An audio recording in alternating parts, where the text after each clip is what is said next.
ओम शांति।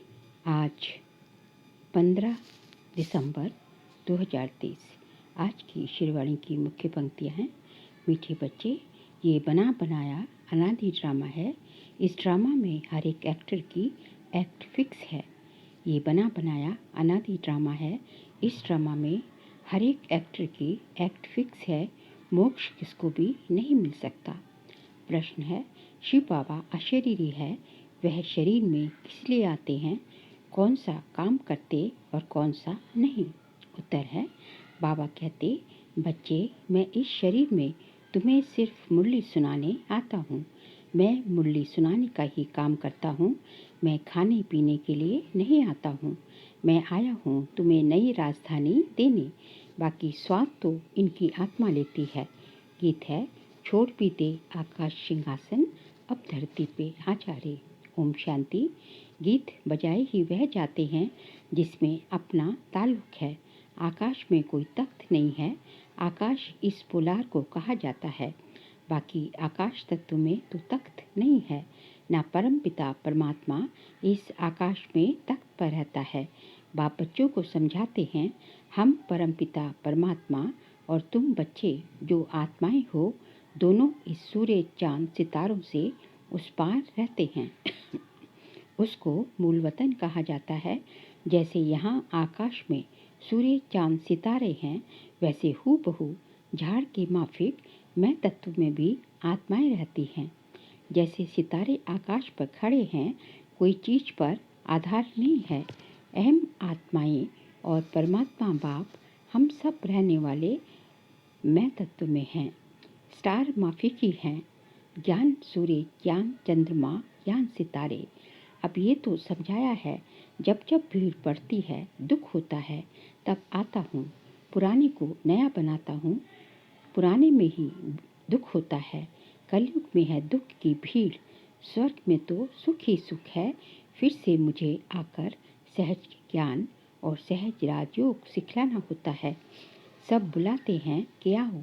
कृष्ण के लिए नहीं कहते कि सिंहासन छोड़कर आ जाओ। कृष्ण के लिए सिंहासन अक्षर शोभता नहीं। वह तो प्रिंस था ना। सिंहासन तब कहें जबकि राजगद्दी मिले। हाँ, छोटे बच्चे को बाप गोद में व बाजू में बिठा सकते हैं। तो बाप समझाते हैं, आत्माएं मूल वतन में स्टार माफिक है। फिर वहाँ से नंबरवार आती रहती हैं। दिखाते हैं ना स्टार कैसे गिरते हैं। वहाँ से भी आत्माएं आकर सीधा गर्भ में जाती हैं। ये अच्छी रीति नोट करो। हर एक आत्मा को सतो रजो तमो से पास करना है। जैसे पहले लक्ष्मी नारायण आएंगे तो उनको सतो रजो अवस्था से पास होते पुनर्जन्म लेते लेते फिर तमो प्रधान अवस्था को पाना ही है। हर एक को ऐसे है, वापस जा नहीं सकते। इब्राहिम बुद्ध आते हैं, उनको भी सतो रजो तमो से पास करना है। पुनर्जन्म लेना पड़ता है। द्वापर में धर्म स्थापक आते हैं, वहाँ से पुनर्जन्म शुरू होता है। फिर तमो प्रधान बनना है। अब उनकी सदगति कौन करे? सदगति दाता तो एक ही शिव है। कहते हैं सबकी सदगति करने मुझे आना पड़ता है। मेरे जैसा काम और कोई कर नहीं सकता। मैं देवी देवता धर्म भी स्थापन करता हूँ। तुमको राजयोग सिखा रहा हूँ। गति और सदगति दाता तो मैं हूँ। जब तुम प्योर बन जाते हो तो फिर मैं तुमको वापस ले जाता हूँ। तुम्हारी भी सदगति करता हूँ।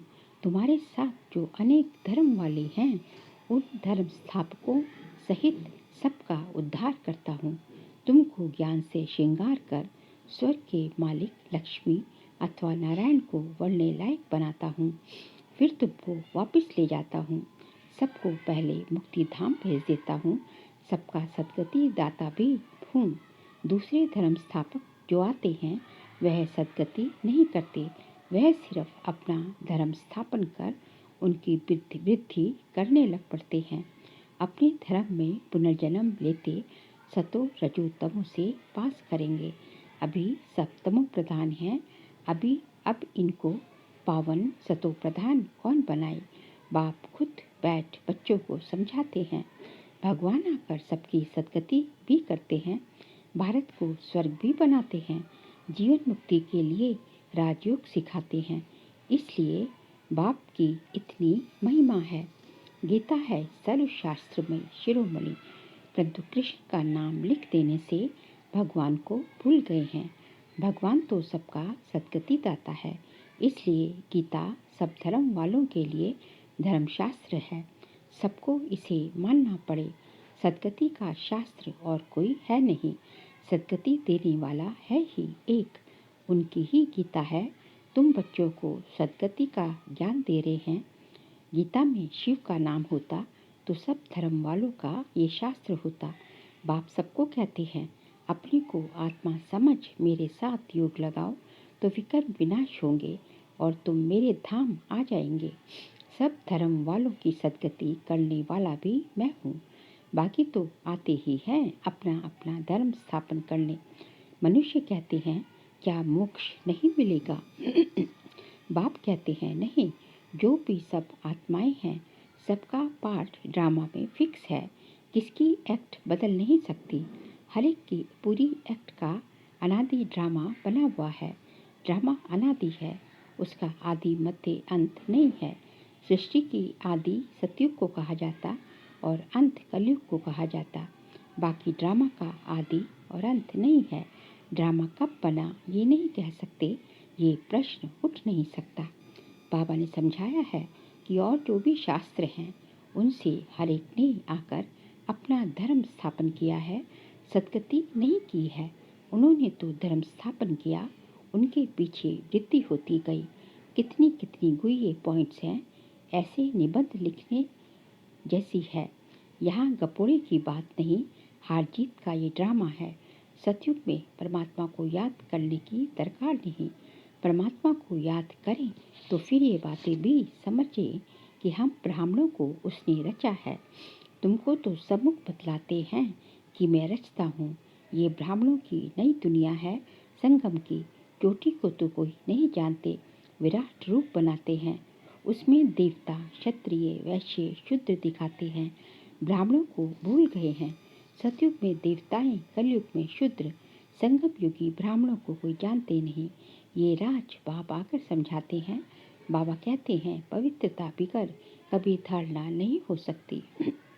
बाबा समझाते हैं, कितने ढेर वेद शास्त्र हैं, परिक्रमा दिलाते हैं।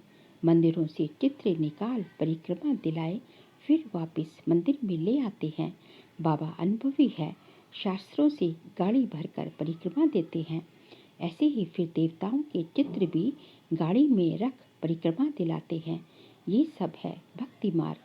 तुम हो शिव भक्तियाँ, तुम सारे विश्व की सद्गति करती हो। परंतु ये कोई नहीं जानते कि दिलवाड़ा मंदिर हूबहू इन्हों का यादगार है। ऐसा मंदिर कभी कहीं नहीं है। जगदम्बा है, शिव बाबा भी है, शक्तियों का चबूतरा भी बना हुआ है। भक्ति मार्ग में फिर से ऐसे मंदिर बनेंगे। फिर विनाश होगा तो ये सब खत्म हो जाएगा। सतयुग में कोई मंदिर होता नहीं। ये सब भक्ति मार्ग का विस्तार है। जान में तो चुप रहना है, एक शिव बाबा को याद करना है। शिव बाबा को भूल औरों को याद करेंगे तो अंत में फेल हो जाएंगे। फेल नहीं होना है। मनुष्य मरते हैं तो उनको कहते हैं राम राम कहो, परंतु ऐसे याद आता नहीं। फिर भी गाया जाता है, अंतकाल जो नारायण सिमरे। बात अभी की है, भंभोर को आग लगनी है। अंतकाल जो नारायण सिमरे, बरोबर अब तुम समझते हो। हम नारायण व लक्ष्मी को वरेंगे, स्वर्ग के लिए तैयार हो रहे हैं। बाबा बिगर ये ज्ञान कोई दे न सके। ये बाबा भी कहते हैं कि अब हमको शिव बाबा ने बताया है। इनको शक्ति सेना व पांडव सेना कहा जाता है। पांडव नाम है महारथियों पर, शक्तियों की फिर शेर पर सवारी दिखाते हैं। तो बाप कहते हैं, जैसे कल पहले सहज राजयोग सिखाया था, हूबहू इसी प्रकार सिखा रहा हूँ। जो भी एक्ट चलती है कल्प कल्प वही चलेगी, इसमें फर्क नहीं पड़ सकता। फिर कल्प कल्प ये पाठ चलेगा। बाबा कहते हैं, तुमको गुये गुये बातें सुनाता हूँ, पीछे क्या होने वाला है सो तो फिर पीछे सुनाएंगे ना। अभी सब सुना दूँ तो क्या बस वापस चला जाऊँ? अंत तक नई पॉइंट्स सुनाते रहेंगे। हम गीता की महिमा बहुत करते हैं, परंतु उस गीता व महाभारत में तो हिंसक लड़ाई आदि दिखा दी है। अब लड़ाई तो है नहीं, तुम्हारी तो है योग बल की बात। अहिंसा का अर्थ कोई भी नहीं जानते, सिर्फ स्त्री को नरक का द्वार कह दिया है। वास्तव में नरक का द्वार तो दोनों हैं। अब उनको फिर स्वर्ग का द्वार कौन बनाए? वह तो भगवान की ही ताकत है। ये गीत बाबा ने बनवाए हैं, फिर बनाने वालों ने, कोई ने ठीक बनाया, कोई ने रॉक बनाया, मिक्स कर दिया है। रात की राही थक मत जाना, ऐसे ऐसे गीत मैंने बनवाए हैं। तो यहाँ की बातें और हैं, गौशाला भी है, वनवास भी है, परंतु अर्थ नहीं समझते। हमने किसको भगाया क्या? किसको कभी कहा था कि कराची में चले आना? पूछो इन शक्तियों से, ये ड्रामा में पार्ट था। जिन पर सितम हुए तो चले आए। तो राइट क्या है वह बाप पैर बतलाते हैं। शास्त्र में जो लिखा है वह है भक्ति मार्ग। उनसे तो मेरे से मिल नहीं सकते, मेरे पास आ नहीं सकते। मुझे तो गाइड बन यहाँ आना पड़ता है। कहते हैं ऐसा तन क्यों नहीं किया लिया जो गृहस्थी ना हो। अरे मुझे तो गृहस्थी के तन में ही आकर उनको ज्ञान देना है। उनके ही 84 जन्म बताता हूँ। तो कितनी हुई ये बातें हैं। ये नए धर्म के लिए नई बातें, ज्ञान भी नया है। बाप कहते हैं कल्प कल्प मैं ये ज्ञान सुनाता हूँ, और कोई ऐसे कभी नहीं कहेंगे कि मैं कल्प कल्प धर्म स्थापन करने आता हूँ। लक्ष्मी नारायण दोनों नहीं कहेंगे कि हम फिर से राजाई करने आए हैं। वहाँ ये ज्ञान ही प्राय लोप हो जाता है। शास्त्र तो बाद में अनेक बना दिए हैं। हम ब्राह्मणों के लिए एक ही गीता है। धर्म भी स्थापन करता हूँ और सबकी सदगति भी करता हूँ। डबल काम हुआ ना। अब हम जो सुनाते हैं वह राइट है या उन्हों का राइट है, सो तो तुम जानते हो। मैं कौन हूँ? मैं ट्रुथ हूँ। मैं कोई वेद शास्त्र नहीं सुनाता हूँ। भल इसने पढ़े तो बहुत है, परंतु वह सुनाते थोड़े ही हैं। ब्रह्मा बाबा की बात हो रही है। ये तो शिव बाबा नई नई बातें सुनाते हैं। वह तो अशरीरी है, सिर्फ ये मुरली सुनाने का काम करने आते हैं, न कि खाने पीने आते हैं। मैं तो आया ही हूँ तुम बच्चों को फिर से राजधानी देने। स्वाद इनकी आत्मा लेती है। किनकी आत्मा? ब्रह्मा बाबा की। हर एक का धर्म अलग अलग है, उन्हें अपना धर्म शास्त्र पढ़ना है। यहाँ तो ढेर शास्त्र पढ़ते रहते हैं, सार कुछ भी नहीं। जितना पढ़ते रहते असार संसार होता जाता। तमो प्रधान बनना ही है। पहले पहले सृष्टि में तुम आए हो। तुम ब्राह्मणों ने माता पिता से जन्म लिया। उस तरफ है आसुरी कुटुंब, यहाँ है ईश्वरी कुटुंब। फिर जाकर देवी गोद लेंगे, स्वर्ग के मालिक बनेंगे। माता पिता की मत पर चलेंगे तो स्वर्ग के सुख घनेरे मिलेंगे। बाकी रुद्र ज्ञान यज्ञ में विघ्न तो जरूर पड़ेंगे।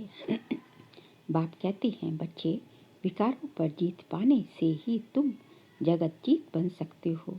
ऐसे थोड़े ही शादी नहीं करेंगे तो कमजोर रह जाएंगे। सन्यासी पवित्र बनते हैं, फिर वह कितने मोटे तंदुरुस्त रहते हैं।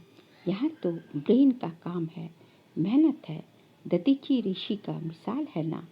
सन्यासियों का तो बहुत माल मिलता है। सन्यासियों को तो बहुत माल मिलता है। बाबा खुद बहुत माल खिलाते थे। यहाँ तो बहुत परहेज रखनी पड़ती है। अच्छा, मीठे मीठे सिकिलते बच्चों प्रति माता पिता बाप दादा का याद प्यार और गुड मॉर्निंग। रूहानी बाप की रूहानी बच्चों को नमस्ते। हम रूहानी बच्चों की रूहानी बाप दादा को नमस्ते नमस्ते नमस्ते। सार के लिए पॉइंट्स है। ज्ञान की अच्छी धारणा के लिए पवित्रता के व्रत को अपनाना है। अंतकाल है, इसलिए ऐसा अभ्यास करना है जो एक बाप के सिवाय और कोई याद ना आए। दधीची ऋषि मिशल सेवा करते विकारों पर विजय प्राप्त कर जगत जीत बनना है। आज का बाबा का वरदान है, सभी की रफ्तार प्रमाण सर्व प्राप्तियों से भरपूर रहे। माया जीत बनने वाले तीव्र पुरुषार्थी भव।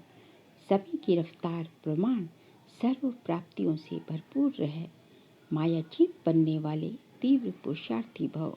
बाप दादा ने जो भी प्राप्तियां कराई हैं, उन सर्व प्राप्तियों को स्वयं में जमा कर भरपूर रहो, कोई भी कमी ना रहे। जहाँ भरपूरता में कमी है, वहाँ माया हिलाती है। मायाजीत बनने का सहज साधन है सदा प्राप्तियों से भरपूर रहना, कोई एक भी प्राप्ति से वंचित ना रहे, सर्व प्राप्ति हो। समय की रफ्तार प्रमाण कोई भी समय कुछ भी हो सकता है, इसलिए तीव्र पुरुषार्थी बन अभी से भरपूर बनो, अब नहीं तो कभी नहीं। स्लोगन है, सत्यता और निर्भयता की शक्ति साथ हो तो कोई भी कारण हिला नहीं सकता। सत्यता और निर्भयता की शक्ति साथ हो तो कोई भी कारण हिला नहीं सकता। बाबा कहते हैं, यदि आपके अंदर निर्भयता है, आप निडर हैं, और सत्यता की शक्ति है आपके अंदर, सत्यता को सामना करने की शक्ति, सत्यता को फेस करने की शक्ति, सत्य बोलने की शक्ति है आपके साथ, ये दोनों शक्ति हैं। बाबा कहते हैं सत्यता बोलनी है लेकिन सभ्यता के साथ, तो सत्यता और निर्भयता ये दोनों शक्तियाँ साथ हैं तो कुछ भी हो जाए, कोई भी कारण, कैसी भी परिस्थिति हो, चाहे कैसे प्रकृति के कारणवश या वायुमंडल से कारणवश या आत्माओं के कारण जो है, कुछ भी कारण बने तो कोई भी आपकी स्थिति को हिला नहीं सकता। आप अचल अडग रहेंगे। जरूरत है अपने अंदर सत्यता और निर्भयता की शक्ति में परिपूर्ण होने की। अच्छा, ओम शांति।